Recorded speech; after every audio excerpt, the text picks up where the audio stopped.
Bab 1651. Pupil mata Nicole mengecil sedikit. Meskipun dia tahu Fiorella telah melakukan beberapa hal yang benar-benar keterlaluan, dia sama sekali tidak menduga kalau insiden di jembatan itu adalah perbuatannya. Tetapi sekarang setelah dia bisa memikirkannya secara matang, anggapan bahwa organisasi gelap telah melakukan kekejaman terhadap dirinya adalah sesuatu yang terlalu mengada-ada. Oleh karena itu, satu-satunya orang yang tega menghabiskan banyak uang hanya untuk mencoba membunuhnya adalah Fiorella. Dia berani menyakiti wanitaku, jadi wajar saja jika aku melakukan apapun yang aku bisa untuk memastikan dia tidak lolos begitu saja, kata Jared dengan ekspresi cemberut di wajahnya. Nicole menyipitkan matanya. Aku juga tidak akan membiarkan dia lolos begitu saja kalau aku tahu itu dia. Tapi kamu sebenarnya menghancurkan wajahnya. Itu benar-benar brutal. Pengungkapan ini agak mengejutkannya, karena Jared seharusnya tidak bertindak sejauh yang dilakukannya. Telah yang menyalakan api, tapi dialah yang membakar wajahnya sendiri, jawab Jared. Dia telah mendengar semua yang telah terjadi dan merasa bahwa wanita itu sangat bodoh. Nicole juga tampak tercengang. Yah, kalau begitu, dia memang brengsek. Itu hanya api di luar, dan entah bagaimana dia berhasil merusak dirinya sendiri. Dia benar-benar idiot, pikir Nicole. Sementara itu, di rumah sakit, Colton dan yang lainnya sedang menunggu Fiorella bangun. Dokter telah mengatakan bahwa akan menjadi masalah besar baginya jika dia tidak sadarkan diri hari ini. Mereka telah menunggu selama lebih dari 2 jam sekarang, dan akhirnya, Nyonya Fisher melihat beberapa gerakan di tangan Fiorella. Tangannya berkedut. Panggil dokter, perintah Colton segera. Nyonya Fisher berlari keluar untuk memanggil dokter setelah mendengar itu. Pada saat ini, mata Fiorella juga mulai berkedut saat dia perlahan membuka mulutnya. Ketika dokter tiba di ruangan, ia segera melakukan serangkaian pemeriksaan sebelum menghela napas lega. Dia baik-baik saja sekarang. Kondisinya telah stabil. Anda mungkin ingin membicarakan masalah cangkok kulit dengan keluarga Anda. Setelah mengatakan itu, dokter itu menggelengkan kepalanya dan melangkah keluar dari bangsal. Fiorella yang baru saja bangun tidur mulai bereaksi saat mendengar kata-kata, cangkok kulit. Pencangkokan kulit. Cangkok kulit apa? Tanyanya, suaranya lemah dan serak. Nyonya Fisher segera menuangkan segelas air untuknya. Sayang, minumlah dulu sebelum bicara. Fiorella meneguk air beberapa teguk perlahan, dan saat itulah dia merasakan nyeri yang membakar di ujung bibirnya. Pada saat itulah dia menyadari bahwa dia dibungkus seperti mumi. Dia kemudian tiba-tiba teringat semua yang telah terjadi sebelumnya, api di sekelilingnya, dan kulitnya hangus hingga wajahnya tidak dapat dikenali lagi. Hal ini membuatnya tercengang. Ibu, ayah, apa yang terjadi padaku? Mengapa aku terbungkus seperti ini? Fiorella, jangan gelisah. Nyonya Fisher memegangi Fiorella sementara matanya memerah, tidak tahu harus berkata apa. Saat Colton melihat kondisi putrinya, dia hanya bisa menghela napas dan berkata, Fiorella, aku ingin kamu tenang dulu sebelum aku memberitahumu tentang kondisimu saat ini. Jika tidak, itu tidak akan baik untuk tubuhmu. Melihat bagaimana orang tuanya berusaha menenangkannya, dia sudah bisa menebak apa yang telah terjadi. Dengan suara gemetar, ia bertanya, Ibu, Ayah, aku cacat, kan? Benarkan, sebagian besar kulitnya telah terbakar, dan ia benar-benar kesakitan. Dia bahkan bisa merasakan sakit yang membakar di wajahnya sekarang. Saya pasti cacat. Menyadari bahwa putrinya telah menyadari semua yang telah terjadi, Colton hanya dapat mengangguk dengan rasa sakit yang menusuk di hatinya, tidak dapat mengucapkan sepatah kata pun. Fiorella tertegun seolah-olah dia baru saja disambar petir, dan sambil menjerit, dia pun mengamuk. Tidak, untungnya, Nyonya Fisher sudah memeluknya sebelum dia bisa bergerak. Jangan lakukan itu, sayang. Lukamu baru saja sembuh. Bagaimana kalau kamu merobeknya lagi sambil meronta-ronta seperti ini? Saat itulah Fiorella berhenti meronta dan memeluk ibunya. Bu, bagaimana aku bisa tidak panik? Aku cacat. Dan tidak peduli seberapa hebat seorang dokter bedah kosmetik, aku tidak akan pernah bisa kembali seperti dulu lagi. Memang benar, meskipun ada transplantasi kulit, seluruh tubuhnya sudah membusuk. Bab 1652. Prosedur medis saat ini masih akan meninggalkan jejak bahkan jika cangkok kulit berhasil. Selain itu, dia tidak ingin wajahnya ditancapkan plastik. Kenapa kau malah buru-buru keluar? Kalau saja kau bersembunyi di rumah bersama kami, kau tidak akan berakhir seperti ini. Paling-paling, rumah besar itu akan terbakar, gerutu Colton. Fiorella terkejut dan langsung teringat pada pelaku di balik kebakaran itu. Bu, apakah ibu punya bukti? Itu Jared. Pasti dia. Dialah yang pasti telah membakar rumah kami. Colton langsung mengerutkan kening. Mereka tidak meninggalkan jejak sama sekali. Kami bahkan tidak tahu dari mana bensin itu berasal. Selain itu, kamera pengawas di sekitar rumah besar itu telah dinonaktifkan, jadi kami tidak punya bukti sama sekali. Mata Fiorella memerah. Maksudmu kau tidak punya cara untuk membalas dendam padaku? Jared melakukan ini padaku, dan aku tidak punya cara untuk membalas dendam. Gerutunya. Kami bahkan tidak tahu siapa yang memulai kebakaran itu, jadi bagaimana kami bisa membalas orang itu? Tanya Colton. Walaupun Fiorella mencurigai Jared, ayahnya berpikir bahwa Jared tidak akan berbuat sejauh itu hanya untuk melakukan hal itu kepadanya. Hah, Jared Johnston. Dia pasti tahu bahwa akulah dalang kecelakaan Nicole di jembatan. Itulah sebabnya dia membakar rumah besar kami, mencoba membakarku sampai mati. Fiorella mengeluarkan raungan mengerikan, suaranya serak karena marah. Begitu mendengarnya, Colton terkejut. Kau berada di balik insiden di mana Nicole jatuh dari jembatan. Dia sudah tahu tentang insiden itu dan bahkan merasa schadenfreude karenanya, tetapi dia tidak pernah menyangka bahwa Fiorella adalah dalang di balik seluruh operasi itu. Bukankah itu sama saja mengundang masalah? Tanyanya. Dan masalah pun menimpanya, sampai-sampai dia sekarang cacat. Bagaimana kau bisa sebodoh itu? Colton berdiri dengan marah. Bagaimana kau bisa menyerang Nicole sebelum kita bahkan mendapatkan orang-orang yang menentangnya di pihak kita? Mata Fiorella membelalak. Kau menyalahkanku. Dia telah menderita luka yang sangat parah dan bukan saja ayahnya tidak membenci Jared karena itu, dia juga menaruh keraguan padanya. Bagaimana mungkin aku tidak menyalahkanmu? Jika kau tidak mencoba membunuhnya, rumah mewah kita yang bernilai $10 juta itu tidak akan terbakar. Dan kau tidak akan cacat. Teriak Colton, hatinya sakit saat mengucapkan kata-kata itu.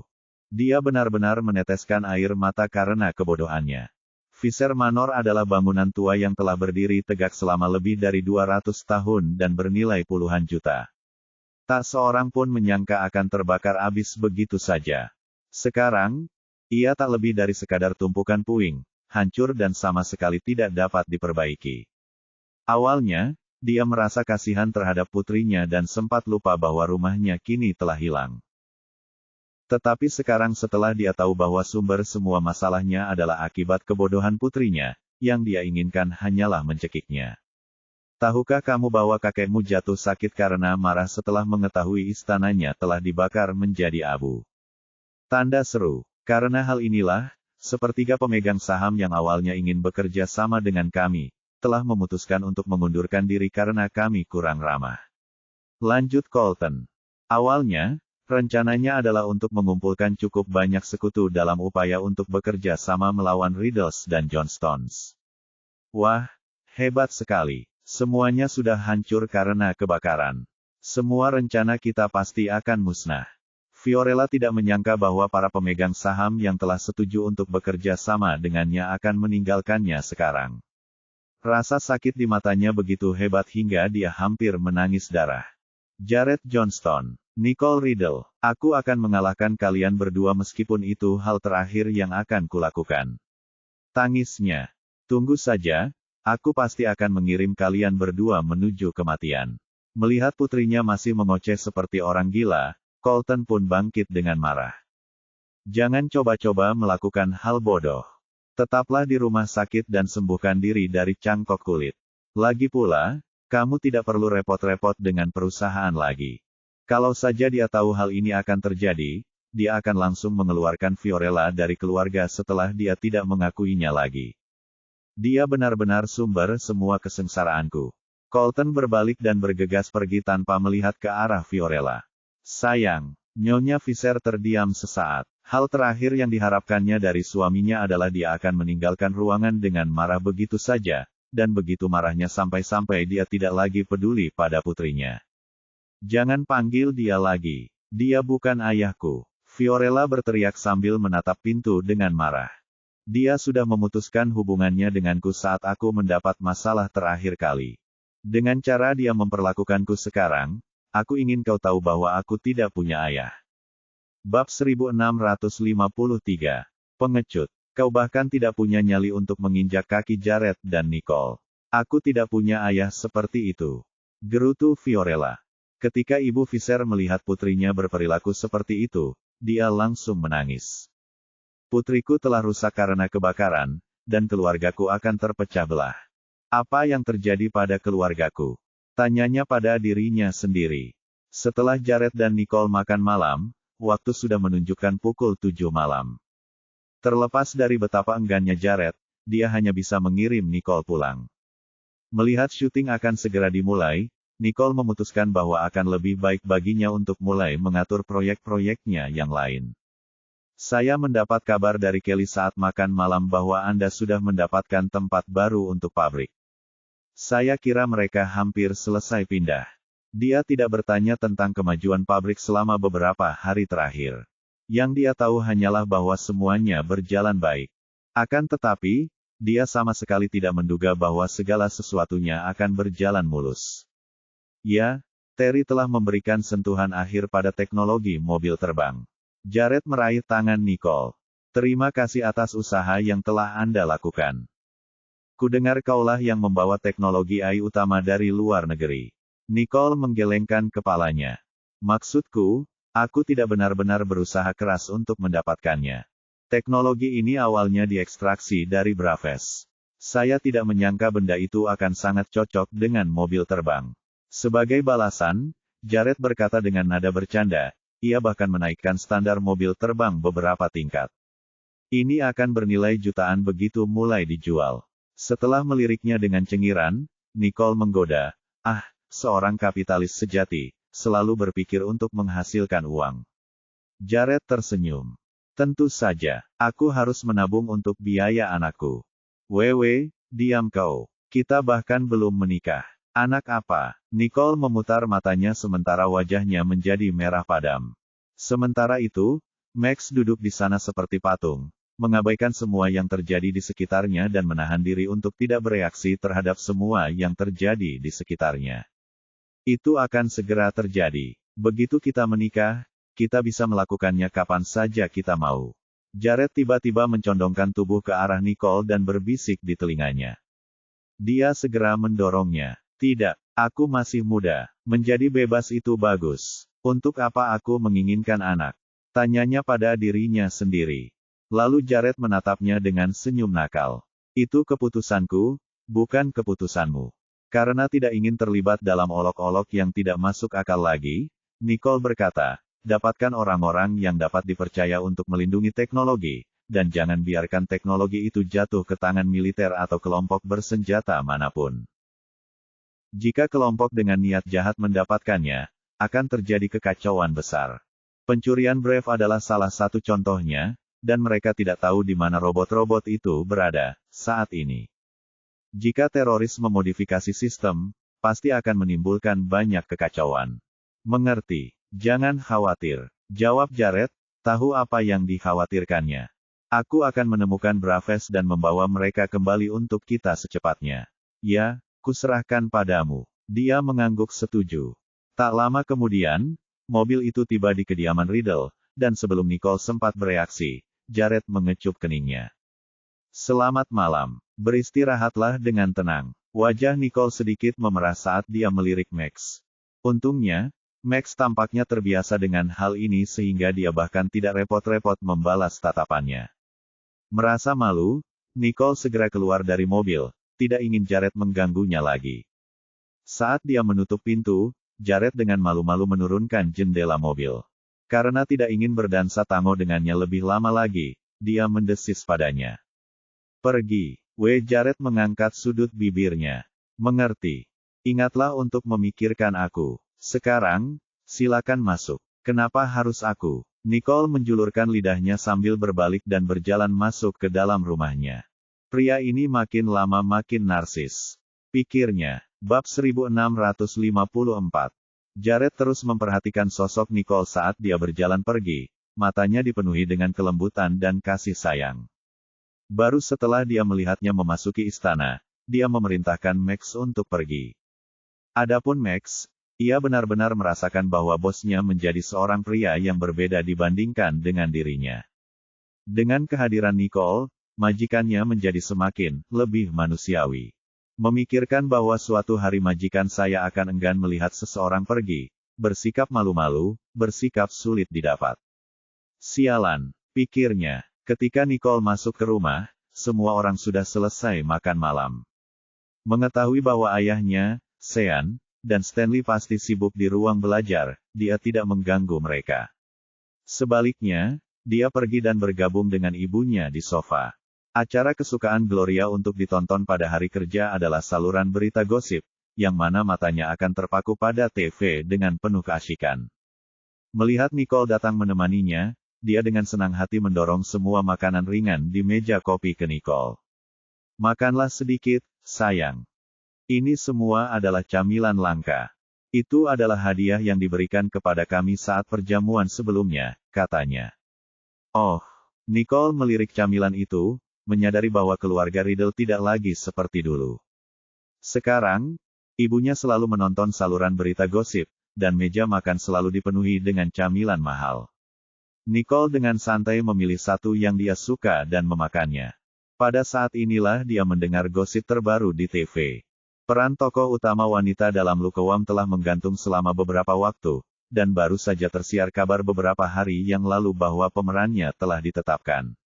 Namun, pemeran utama wanita misterius ini tidak pernah menunjukkan wajahnya, dan jurnalis berita hiburan malam ini berhasil memergoki Lloyd pergi makan bersama seorang wanita cantik. Kami awalnya mengira bahwa dia adalah pacarnya, tetapi manajer Lloyd kemudian mengklarifikasi bahwa dialah orang yang memerankan tokoh utama dalam Lukewam. Di sisi siaran berita, layar menunjukkan gambar yang diambil oleh seorang paparazzi. Nicole terkejut, karena dia baru saja pergi makan bersama Lloyd dan mereka sudah difoto oleh paparazzi. Dan pada saat dia sedang berkencan dengan Jared, dia sudah dicurigai sebagai pacar Lloyd. Untungnya, Lloyd telah turun tangan untuk menjernihkan suasana, kalau tidak, dia harus mencarinya dan mengomel padanya. Baru pada saat inilah Gloria menyadari ada sesuatu yang aneh. Ia memegang camilan dan menatap layar TV dengan tatapan kosong. Kemudian, dia melirik Nicole sekilas sebelum kembali fokus ke TV. Tiba-tiba, dia berteriak, hahaha. Nicole terkejut, dan bahkan Samuel dan Spencer, yang sedang bermain game di kamar mereka, tersentak dan berlari keluar kamar. Apa yang terjadi, Bu? Apa yang terjadi? Stanley, yang pertama kali bergegas turun, bertanya. Segera setelah itu, Sean dan Daniel juga muncul dari ruang kerja. Ada apa, Gloria? Saat itulah Gloria baru sadar bahwa dia telah bereaksi berlebihan dan membuat semua orang takut. Sebagai tanggapan, dia langsung menunjuk ke televisi. Nicole. Melihat ini, Nicole tidak bisa menahan diri untuk tidak bereaksi. Ah, sialan, rahasianya sudah ketahuan. Seperti yang diduga, semua orang bergegas mendekat dan membentuk lingkaran di sekitar Gloria sambil menatap TV dengan mata terbelalak. Bukankah itu Lloyd, aktor terkenal itu? Tanya Samuel, mengenali pria di layar. Terkejut, Spencer menjawab, ya, dan orang di sampingnya adalah Nicole. Semua orang meneriakkan namanya serempak. Lagi pula, wanita di layar itu berpakaian dengan cara yang sama seperti Nicole saat ini. Jelaslah bahwa semua yang ada di berita baru saja terjadi beberapa jam yang lalu. Nicole meremas dahinya saat pelipisnya mulai terasa sakit. Dia benar-benar menyesal pergi makan di luar bersama Lloyd hari ini. Dia sama sekali tidak menyangka mereka berdua akan difoto saat mereka keluar kantor. Hal itu benar-benar menyusahkan baginya. Nicole, apa yang terjadi? Kenapa kamu bersama Lloyd? Apakah berita itu benar? Kamu pemeran utama wanita di Lukewam. Bab 1655. Baik Gloria maupun Spencer menjadi penasaran saat semua orang menatap Nicole dengan pandangan ingin tahu. Karena tidak punya pilihan lain, Nicole hanya bisa mengangguk canggung. Ya, Gloria berkata dengan kaget. Benarkah? Tanya Spencer dengan sangat terkejut. Kapan ini terjadi? Tanya Steve, karena dia sedikit bingung dan ingin tahu kapan itu terjadi. Nicole hanya bisa menghela nafas saat mengatakan kebenarannya. Lloyd memberiku undangan saat jamuan makan terakhir. Dia tidak ingin membahas masalah yang berkaitan dengan Lloyd, jadi Nicole merahasiakannya. Aku hanya merasa tertarik, jadi aku setuju. Menarik, Sean mengerutkan kening, karena dia tahu betul bahwa Nicole bukanlah orang seperti itu. Terlebih lagi, ketika Lloyd pertama kali bertemu Nicole di pesta perjamuan, dia bersikap sangat kasar padanya, jadi tidak masuk akal bagaimana Nicole bisa setuju untuk membintangi film itu hanya karena dia tertarik. Steve juga merasa ada sesuatu yang jelas salah. Dalam pemahamannya, Nicole bukanlah tipe orang yang menyukai perhatian banyak orang. Nicole, apakah ada hal lain yang kau sembunyikan dari kami? Tanya Steve, langsung ke intinya. Nicole dapat merasakan tatapan tajam dari kedua saudaranya, tetapi dia tidak dapat membocorkan informasi apapun mengenai organisasi tersebut, jadi dia hanya dapat menggelengkan kepalanya. Tidak, aku hanya benar-benar tertarik pada naskahnya. Sean dapat melihat bahwa Nicole tidak dapat mengatakan yang sebenarnya dengan mudah, jadi dia melirik Steve, mengisyaratkan bahwa mungkin ada banyak alasan yang menghentikannya melakukan hal itu. Jadi, yang bisa mereka lakukan hanyalah menonton. Namun, Gloria sangat bersemangat. Ya ampun, putriku akan terjun ke dunia hiburan. Keluarga kami juga akan punya bintang film. Saat istilah bintang film disebut, semua orang langsung teringat Chloe. Kala itu, saat Chloe masih menjadi bintang film, Damien pun turut menjadi pusat perhatian, bahkan ia berhasil mengamankan sejumlah bisnis dengan memanfaatkan ketenaran Chloe. Sekarang Chloe sudah tidak ada lagi, Nicole yang dipilih oleh tim produksi. Yang menjadi puncaknya, dia diundang untuk bergabung dengan tim produksi oleh Lloyd sendiri. Itu sendiri sudah sangat menakjubkan. Melihat Gloria merasa sangat gembira, Nicole berkata tanpa daya, "Bu, ibu tidak perlu segembira itu." "Kenapa tidak? Kamu pasti aktris yang jauh lebih hebat dibandingkan Chloe. Kalau tidak, bagaimana mungkin Lloyd memilihmu untuk membintangi bersamanya saat kamu memasuki bisnis ini? Memang, dia adalah seorang superstar, dan banyak aktor telah mengantre untuk mendapatkan kesempatan syuting bersamanya.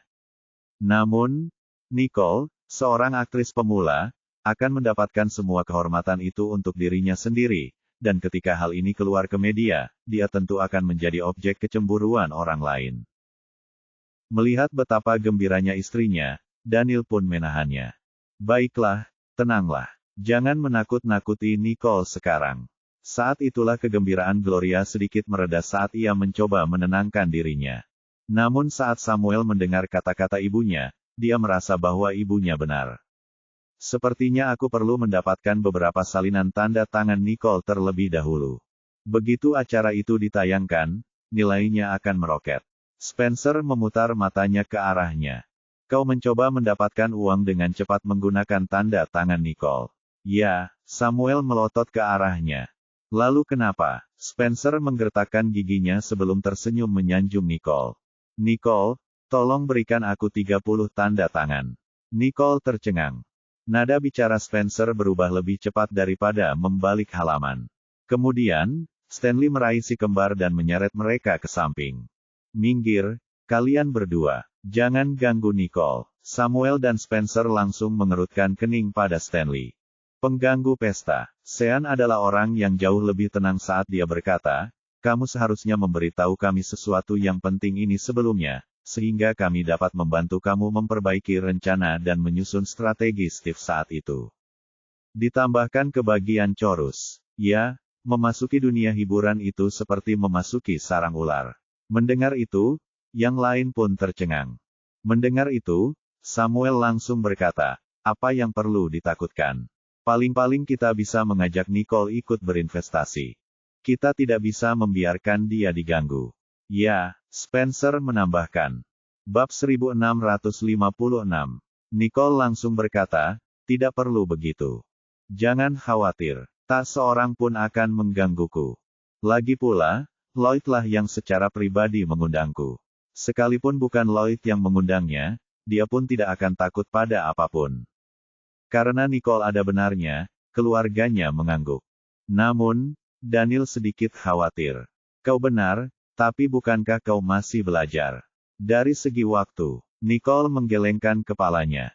Saya sudah membicarakan hal ini dengan Lloyd. Syuting semua bagianku akan dilakukan setelah kelas atau selama akhir pekan. Oh, kata Daniel, merasa sedikit terkejut.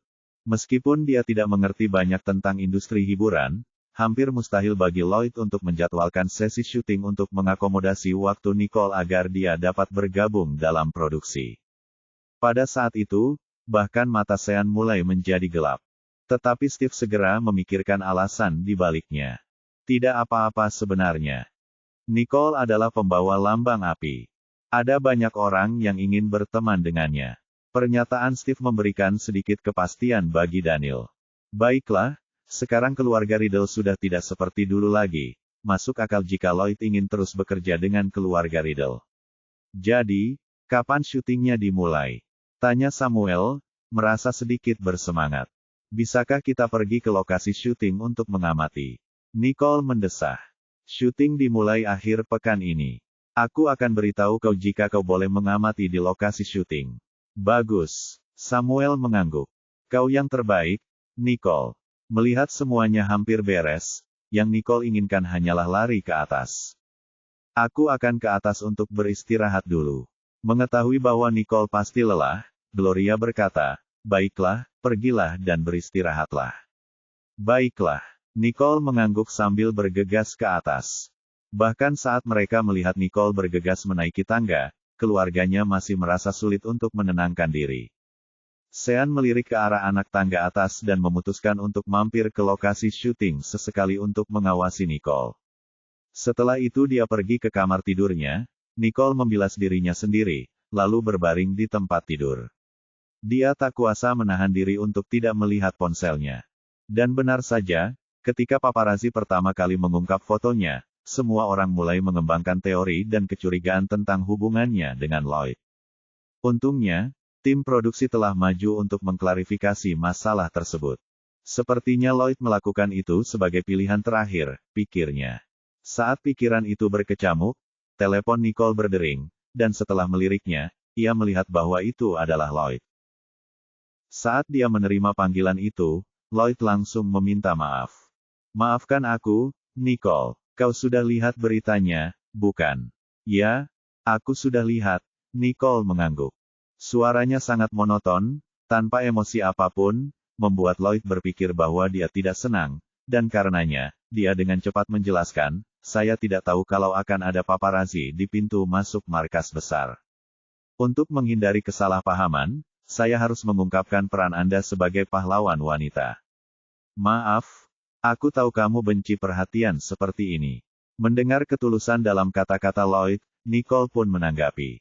Tidak apa-apa, meski aku tidak berada di dunia hiburan, aku tahu paparazzi itu seperti tungau. Mereka benar-benar dapat berada di mana saja dan di mana saja.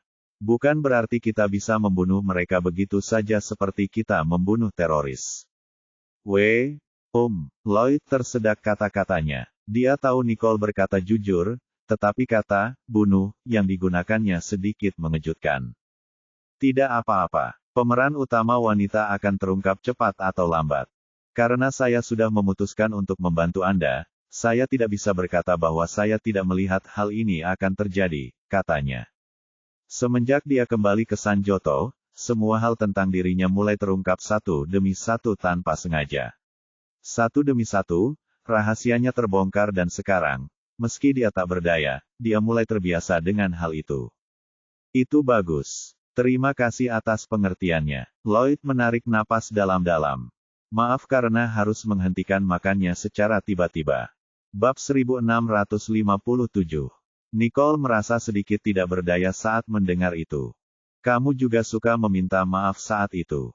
Tidak perlu begitu, sungguh. Lloyd terkejut. Dia tidak menyangka Nicole akan mengingat saat-saat mereka berdua menjalankan misi. Meskipun dia sedikit lebih tua darinya, Nicole merupakan seorang anak ajaib sehingga bahkan agen yang terlatih seperti dia harus mengikuti jejaknya. Dalam beberapa kejadian, dia hampir menjadi beban bagi Nicole, dan itu segera menjadi kebiasaan. Sekarang, bahkan setelah dia menjadi keturunan keluarga Holder, dan bahkan ketika dia tidak mengucapkan sepatah kata pun permintaan maaf kepada siapapun sejak saat itu, dia masih mempertahankan kebiasaan khusus ini dengan Nicole. Tetapi saya tidak ingin berita ini terus menjadi tren, dan saya tidak ingin menarik terlalu banyak perhatian. Aku serahkan padamu, kata Nicole, sambil tahu apa yang harus dilakukan Lloyd agar kehebohan itu mereda. Baiklah, jangan khawatir, aku akan segera memanggil seseorang untuk menyelesaikannya. Selamat tidur, jawabnya. Baiklah, Nicole mengangguk sebelum menutup telepon. Lloyd menekan ikon merah, dan mulai memusatkan pandangannya pada pemandangan di luar jendela. Jadi, dia sebenarnya masih ingat beberapa hal di masa lalu. Bibirnya terangkat saat dia tersenyum bahagia. Keesokan paginya, begitu Nicole tiba di sekolah, ia sudah menduga bahwa banyak orang akan terkejut melihatnya, dan obrolan di antara mereka akan segera terjadi. Namun dia tidak tahu kalau kali ini keadaannya akan lebih buruk. Memang, sudah ada lebih dari selusin siswa yang menunggunya di pintu masuk sekolah. Nicole keluar dari mobil dan kerutan di dahinya langsung terlihat saat ia memandang kerumunan orang yang berdiri di dekat gerbang. Samuel menyeringai. Lihat, Nicole, kamu terkenal sekarang. Berita tentang sekolah yang memiliki seorang bintang menjadi tren di forum sekolah tadi malam dan beberapa orang mengatakan mereka ingin mendapatkan tanda tangan darimu. Aku tak menyangka mereka benar-benar akan berkemah di gerbang untukmu. Nicole langsung terperangah. Kapan itu terjadi? Kenapa aku tidak tahu? Dan setelah dipikir-pikir lagi, dia bahkan tidak mau repot-repot menelusuri forum sekolah sejak awal. Sambil menatap kerumunan di hadapannya, Nicole bingung bagaimana ia bisa masuk sekolah. Kalau mereka segerombolan penjahat, dia pasti akan menendang mereka ke samping dan masuk, tapi baginya, kenyataan yang menyedihkan adalah, semua orang di sini hanyalah pelajar. Tepat saat dia sudah kehabisan akal, Austin tiba-tiba muncul bersama Samei dan gengnya. Minggir, minggir, jangan ganggu Nicole, minggir, kalian semua. Bagaimana bos kita bisa masuk gerbang kalau kalian semua orang bodoh berkerumun di sini? Melihat si tukang buli sekolah itu ada di sini, semua orang yang berharap mendapatkan tanda tangan Nicole hanya bisa mundur selangkah. Mereka yang telah dikepung oleh gerombolan itu tidak berani melangkah maju lebih jauh. Samuel dan Spencer tertawa terbahak-bahak karena terkejut. Nicole, bawahanmu di sini pasti berguna. Austin yang menjadi bawahan Nicole sudah menjadi rahasia umum di sekolah. Karena itu, tentu saja Samuel dan Spencer pun mengetahuinya. Ya, aku tidak pernah merasa dia begitu berguna sebelumnya.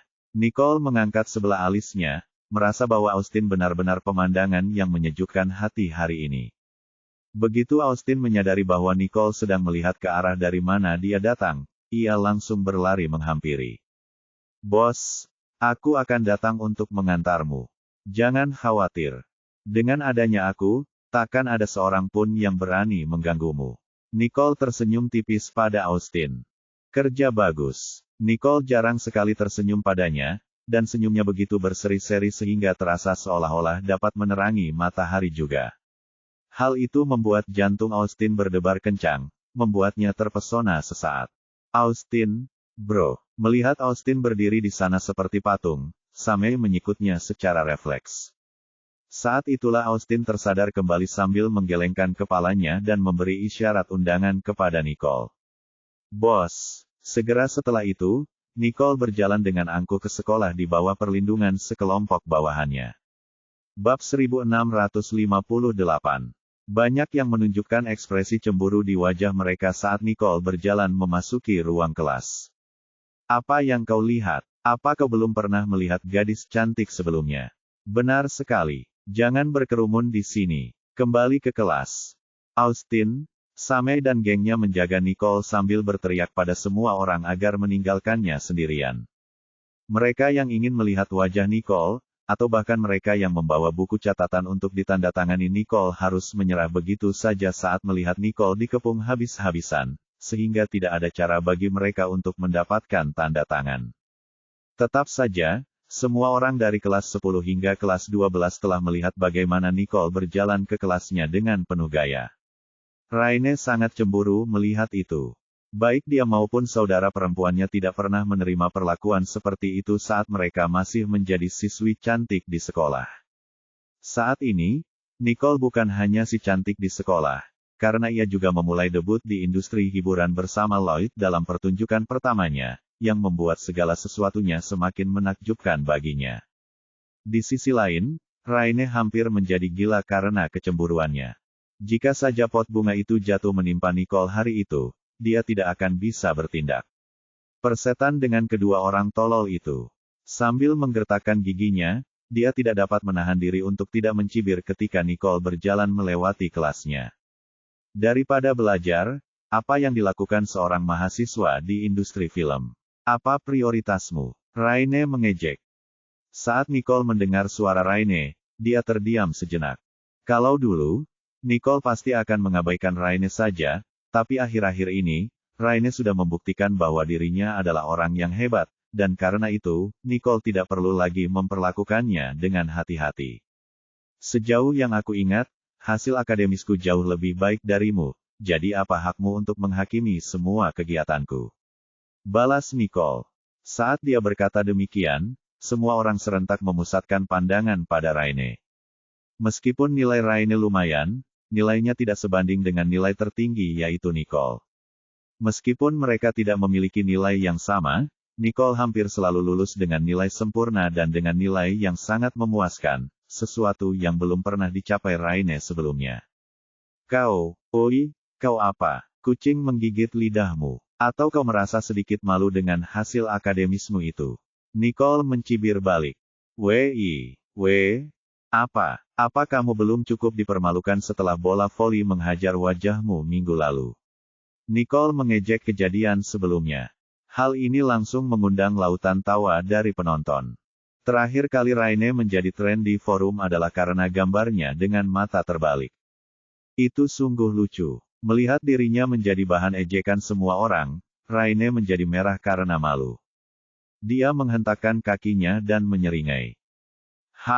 Tunggu saja, Nicole. Setelah itu, dia berlari ke kelasnya untuk bersembunyi. Austin, Samuel dan Spencer cukup terkejut. Nicole biasanya tetap bersikap rendah hati dan temperamennya yang dingin membuat dia tidak mau repot-repot menoleransi orang bodoh seperti Raine. Ternyata, dia hanya bersikap penuh belas kasihan. Jika dia benar-benar ingin menginterogasi seseorang, pihak lain tidak akan punya kesempatan melawannya sama sekali. Bos, Anda hebat sekali, kata Austin, sambil membunyikan klakson untuknya. Sebagai balasan, Nicole meliriknya sekilas dan berkata, dia yang meminta. Ya, kau benar, bos. Austin tertawa terbahak-bahak. Nicole tetap diam saat dia berjalan langsung ke kelasnya. Menyadari Austin sedang mengantar Nicole ke dalam kelas, seluruh kelas, yang telah menunggu untuk mendapatkan tanda tangan Nicole, semua kembali ke tempat duduk mereka. Saat Nicole duduk, Austin melirik semua orang di kelas. Dia lalu menatap mereka dengan tatapan memperingatkan sambil meninggikan suaranya. Nicole di sini untuk belajar, jadi izinkan saya menjelaskannya. Tidak seorang pun boleh mengganggunya untuk meminta tanda tangan atau swafoto, atau kalau tidak, kamu bisa lupa untuk pulang nanti. Peringatan ini membuat semua orang sedikit takut. Gary, Jack dan Wayne adalah satu-satunya yang tidak bereaksi. Lagi pula, mereka awalnya tidak menginginkan tanda tangan Nicole. Melihat ancamannya berhasil, Austin menoleh ke Nicole dan berkata, "Bos, kelas hampir dimulai. Aku berangkat dulu." Bab 1659. Baiklah. Terima kasih, dan maaf atas semua masalah ini. Nicole mendongak sambil memujinya dengan lembut. Sama sekali tidak. Tidak masalah. Merupakan kehormatan bagi saya untuk melayani Anda, bos. Setelah dia berbicara, Austin segera meninggalkan kelas Nicole. Meskipun seluruh sekolah tahu bahwa Austin mengidolakan Nicole, mereka belum pernah melihatnya begitu memihak dan protektif terhadapnya. dia seperti serigala alfa bagi yang lain, dan seperti anjing yang patuh bagi Nicole. Dinamika mereka sungguh sulit dijelaskan dengan kata-kata. Namun, tidak ada seorang pun yang mampu menyinggung dan membuat Austin marah, jadi mereka hanya bisa menanggungnya. Seperti yang diharapkan dari mereka, mereka semua menaruh buku-buku mereka pada tempatnya. Bradley juga menyimpan bukunya sebelum berbisik, "Nicole, kau sungguh luar biasa." Dia benar-benar meminta Austin untuk membantu membuka jalan untuknya. Siapa yang berani mengepung Nicole sekarang? Pikirnya. Ya, sikap Austin yang mengancam tadi benar-benar menakutkan. Lulu melihat keluar pintu dengan ketakutan. Nicole melirik mereka bertiga. Dia hanya mengancam yang lain. Itu tidak ada hubungannya dengan kalian bertiga. Lulu dan June adalah teman baiknya, jadi Austin tidak akan pernah menyentuh mereka. Namun, Bradley langsung bersemangat begitu mendengarnya. Apakah itu berarti, kamu boleh memberiku tanda tangan? Nicole langsung memutar matanya ke arahnya dan Lulu pun mengikutinya. Bahkan June menggelengkan kepalanya, berpikir bahwa Bradley benar-benar tidak ada harapan. Nicole tidak mau memberikan tanda tangan kepada siapapun, dan pria itu sungguh mengira dia akan mendapatkannya. Bradley menggaruk kepalanya karena malu. Kenapa kalian menatapku seperti itu? Dia benar-benar tidak mengerti apa yang sedang terjadi. Nicole tidak bisa lagi diganggu olehnya, jadi dia berbalik dan bersiap untuk kelas. Di belakangnya, Gary telah menatap Nicole, dan lingkaran hitam di bawah matanya semakin jelas. Dia begadang semalaman pada hari sebelumnya untuk membobol pengaman, dan dengan pikiran bahwa Nicole kemungkinan besar adalah Lucifer, dia tidak bisa tidur sama sekali. Bahkan sekarang, dia masih ingin bergegas dan bertanya apakah Nicole adalah Lucifer. Namun, Lucifer adalah salah satu peretas terbaik dan itu bukanlah sesuatu yang bisa ditanyakan di depan umum. Sepertinya aku hanya bisa menemukan kesempatan untuk mengujinya, pikirnya. Dengan ancaman Austin, Nicole menjalani hari yang sangat nyaman di kelas. Bahkan para senior pun tidak berani mencari masalah dengannya. Setelah sesi belajar mandiri di sore hari, Lulu langsung mendatangi Nicole setelah kelas. Nicole, tahukah kamu bahwa dua gadis yang melempar pot bunga itu telah dijatuhi hukuman pelanggaran berat? Nicole mengangguk. Aku pernah mendengarnya. Namun, jauh di lubuk hatinya, Nicole tahu bahwa hukuman ini terlalu ringan. Tujuan utamanya bukanlah sekadar memberi mereka pelanggaran berat, tetapi untuk memancing Raine, dalang di balik seluruh insiden ini, keluar. Lulu mencondongkan tubuhnya lebih dekat kali ini sambil berbisik, kudengar orang tua kedua gadis itu datang ke sekolah pagi tadi, mengklaim bahwa putri mereka diperintahkan untuk melakukan hal itu tanpa persetujuan mereka. Oh, orang tuanya ikut campur. Nicole mengangkat alisnya. Ia mengira kedua gadis itu akan mencari pihak berwenang di sekolah untuk mengungkap pelaku sebenarnya, tetapi ia tidak menyangka bahwa orang tua mereka juga akan muncul. Tampaknya baginya kedua gadis itu masih bersikeras menyelamatkan pantat Raine, tetapi orang tua mereka tidak menyetujuinya. Sudut bibir Nicole terangkat saat dia tersenyum, karena segala sesuatunya akan menjadi lebih menarik. Dia lalu berpura-pura tidak tahu dan bertanya, siapakah dalang semua ini? Saat Nicole menyinggung hal itu, Lulu menjadi marah. Saya dengar itu Raine, tapi ada yang merahasiakan berita itu dan berusaha semaksimal mungkin agar berita itu tidak menyebar. Saya kebetulan berjalan melewati ruang tim voli dan mendengarnya, dan sepertinya pihak sekolah telah mengundang para orang tua untuk berbincang nanti. Mendengar bahwa orang tua Raine telah dipanggil, senyum Nicole pun mengembang. Entah mengapa, saat Lulu melihat senyum Nicole, ada rasa dingin yang tak dapat dijelaskan menjalar di punggungnya. Bagaimana kalau kita pergi dan melihat sendiri? Nicole melontarkan senyum nakal pada Lulu, karena tahu Lulu suka bergosip. Bab 1660. Lulu tercengang. Hah, tapi kamu, bukankah kamu benci mendengar gosip? Ada apa dengan Nicole hari ini? Bukankah dia yang berinisiatif membawaku ke sini untuk melihat kesenangan? Tanya Lulu pada dirinya sendiri. Siapa yang harus diberi ganti rugi? Dia hampir menabrakmu. Mata Nicole menyipit. Jika Nicole tidak memberi Lulu sedikit dorongan, dia tidak akan menyerang Raine dengan kejam. Saat itulah Lulu menyadari bahwa dia telah bertindak terlalu jauh. Nicole tidak akan pernah membiarkan dia tinggal di sekolah ini dengan tenang. Lulu merasa sangat sedih ketika mengetahui bahwa Nicole telah pindah ke sekolahnya agar dia bisa merawatnya dengan baik. Saya dengar kepala sekolah sudah diberitahu tentang hal itu. Bahkan jika kita pergi ke sana, kita tidak akan bisa melihat apapun, kata Lulu. Meskipun Lulu ingin mengintip apapun yang sedang terjadi, dia tahu dia tidak memiliki wewenang untuk memasuki tempat itu. Tidak apa-apa, aku akan mengantarmu. Nicole bangkit berdiri. Hai, Nicole, meskipun jam pelajaran berikutnya adalah kelas belajar mandiri, tetap saja bukan ide yang baik bagi mereka untuk langsung bangun dan pergi begitu saja. Kendati demikian, Nicole membuang semua kekhawatirannya keluar jendela dan tetap berjalan keluar kelas, sementara Lulu menggertakkan giginya saat dia mengikuti Nicole keluar. Lulu menyadari posisi Nicole dalam semua ini. Kalau dia bilang dia bisa memasukkan keduanya, mereka pasti bisa. Tak lama kemudian, mereka tiba di depan kantor kepala sekolah dan berdiri diam di dekat pintu, mendengarkan suara-suara tuduhan samar dari sisi lain. Tidak mudah bagi putri kami untuk masuk ke Royal Creek. Dia dipaksa melakukan ini. Bagaimana dia bisa diberi hukuman berat sementara para pelakunya lolos begitu saja? Ini tidak adil bagi kami. Sebuah suara berteriak, dan saat itu, Nicole dan Lulu tahu bahwa itu adalah suara ibu salah satu dari kedua gadis itu. Sudah berapa kali aku mengatakan ini? Bukan putriku yang memulai ini. Mereka melakukannya atas kemauan mereka sendiri. Sebuah suara yang familiar membantah. Karen masih arogan dan mendominasi seperti biasanya, bahkan di Royal Creek. Dulu, ia mungkin takut pada Tuan Ellison, tetapi sekarang setelah keluarga Riddle memberikan pengakuan dan penghargaan kepada Karen, ia mengembangkan rasa berani, yang memungkinkannya berteriak di depan wajah Tuan Ellison. Melihat ini, mata Nicole menjadi gelap. Nona Riddle, harap tenang dulu, kata Ten Ellison. Seringai Nicole semakin terlihat jelas.